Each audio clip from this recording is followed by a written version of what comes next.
வணக்கம். நான் ஹோமியோபதி மருத்துவர் டாக்டர் ஜெயப்பிரியா. இந்த வீடியோவில் நம்ம மார்பகங்களில் ஏற்படக்கூடிய கட்டிகளை பற்றியும் மார்பக புற்றுநோயை பற்றி தான் பார்க்க போகிறோம். பொதுவாக மார்பகத்தில் எந்த கட்டி வந்தாலும் அது கேன்சர் கட்டியாக தான் இருக்குன்னு நிறைய பேர் ரொம்பவே பயந்துடுறாங்க. பொதுவாக மார்பகத்தில் கட்டி வந்தால் அது கேன்சர் கட்டியாக தான் இருக்குன்னு எந்தவித அவசியமும் இல்லை.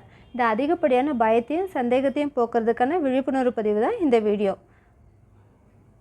மார்பகத்தில் வரக்கூடிய 80% கட்டிகள் கேன்சர் இல்லாத கட்டிகள் தான். என்னென்ன மாதிரியான கட்டிகள்லாம் வரலான்னு பார்த்தோம்னா, ஃபைப்ரோ அட்னோமா ஆஃப் பிரஸ்ட்டு, அதாவது அது ரவுண்ட் ஷேப்பில் தோலுக்கடியில் நகரக்கூடியதாக இருக்கும். தொட்டு பார்த்தோம்னா அப்படியே நகர மாதிரி இருக்கும். இது 15 வயசுலேருந்து 35 வயசுக்குள்ளே பெண்களுக்கு ஏற்படுறத பார்க்க முடியுது. அதே மாதிரி ஒரு சிலருக்குலாம் கொழுப்பு கட்டிகள் உடம்புல அங்கங்கே இருக்கிற மாதிரி மார்பகத்தில் அந்த கொழுப்பு கட்டிகள் ஏற்படலாம்.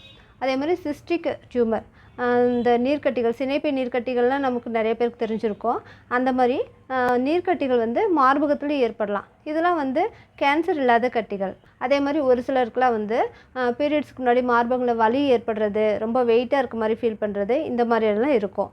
இதெல்லாம் பீரியட்ஸ் முடிஞ்ச பிறகு சரியாகிடும். இதெல்லாம் ஹார்மோனல் சேஞ்சஸ்னால் ஏற்படக்கூடியது தான். இருந்தாலும் மார்பகத்தில் எந்தவித கட்டிகள் வந்தாலும் நம்ம கண்டிப்பாக டாக்டரை கன்சல்ட் பண்ணி இது என்ன மாதிரியான கட்டிகள்னு நம்ம உறுதிப்படுத்திக்கிறது ரொம்பவே நல்லது.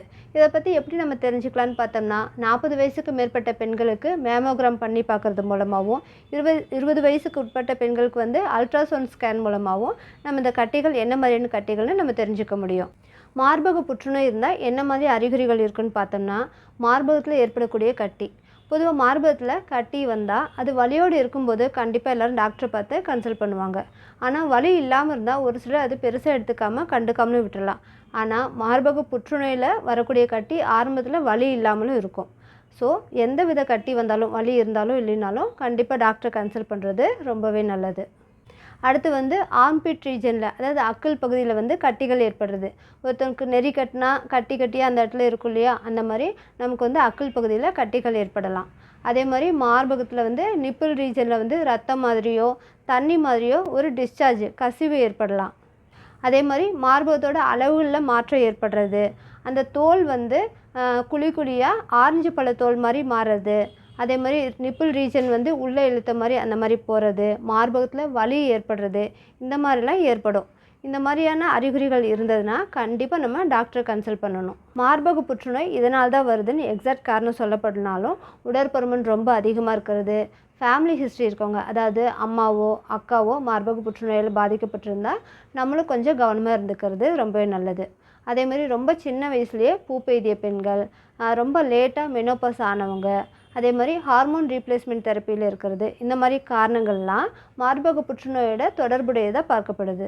சரி, இந்த மாதிரி மார்பக புற்றுநோய் வராமல் இருக்க என்னெல்லாம் பண்ணணும் அப்படின்னு பார்த்தோம்னா, கண்டிப்பாக ஹெல்த்தி லைஃப் ஸ்டைல் ஃபாலோ பண்ணணும். உடற்பருமன் ரொம்ப அதிகமாக இருக்கவங்க அதை கண்டிப்பாக குறைச்சி நார்மல் வெயிட்டுக்கு அந்த மாதிரி மெயின்டைன் பண்ணணும்.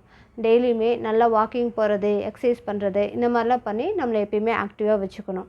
அதே மாதிரி பேலன்ஸ்ட் டயட்டு எடுத்துக்கணும். நிறைய காய்கறிகள், பழங்கள் அந்த மாதிரி நிறைய எடுத்துக்கணும். அதே மாதிரி மேமோகிராம் பரிசோதனை மூலமாகவும் மார்பக சுய பரிசோதனை மூலமாகவும் நம்ம கட்டிகள் இருந்தால் ஆரம்பத்தில் அதை கண்டுபிடிச்சிக்க முடியும்.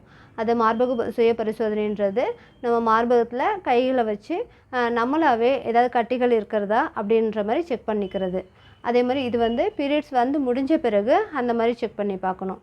அதே மாதிரி மார்பகத்தில் ஏற்படக்கூடிய அந்த கட்டிகளை சரி பண்ணுறதுலையும், மார்பகத்தில் ஏற்படக்கூடிய அந்த நீர் கசிவு, ரத்தம் மாதிரியான கசிவு ஏற்படுறது, அதெல்லாம் சரி பண்ணுறதுலையும் ஹோமியோபதி மெடிசன்ஸ், முக்கியமாக carbo animalis, conium, condurango, phosphorus, phytolacca, silicea, இந்த மாதிரி மெடிசன்ஸ்லாம் நமக்கு ரொம்ப அற்புதமாக ஹெல்ப் பண்ணும்.